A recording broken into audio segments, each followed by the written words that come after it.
So let's use the following information in order to find the exact value of tangent to theta.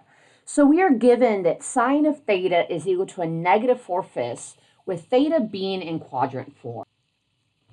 So what they're telling us by that is quadrant 4, 1, 2, 3, 4. So our angle over here is in quadrant 4. And if our angle is in quadrant 4, it's going to form the following triangle here. And we were told that sine theta is negative 4/5. So keep in mind, hopefully you are familiar with SOHCAHTOA. Sine is opposite over hypotenuse, cosine adjacent over hypotenuse, tangent opposite over adjacent. So sine is negative 4/5, so that is opposite over hypotenuse. So y is negative, so the negative does belong to the 4, not the 5. So this is the 3, 4, 5 triangle. You could do Pythagorean's theorem in order to find the missing side over here, and you will get a 3, and that is a positive 3. Now we're being asked to find tangent of 2 theta. There is the double angle formula for tangent, and it does say that that is equal to 2 tangent theta over 1 minus tangent squared theta. So this is the formula that we need to plug into and evaluate. So that means in order to evaluate this formula, we do need to know what tangent theta is. We were given sine theta, but we can find tangent theta from our triangle.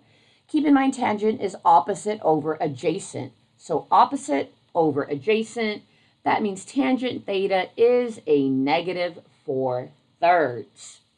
When we plug in, that makes us 2 times that negative 4/3 over 1 minus negative 4/3 squared. Continuing to simplify that, put that 2 over a 1, and we get a negative 8/3 in the numerator there. And our denominator, let's see, I'm going to turn that 1 into a 3 over a 3.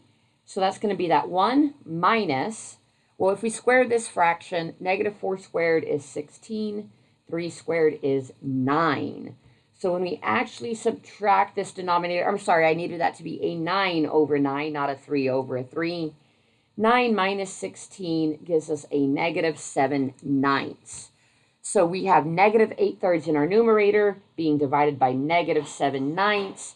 We can rewrite this negative 8/3 divided by negative 7/9. Keep in mind, keep the first, change the symbol, flip the second fraction. And let's see, when we multiply and simplify this, 9 divided by 3 is a 3, so that can cancel out there. Also, this negative cancels with this negative. So we have 8 times 3, which is 24, over the 7 left in the denominator.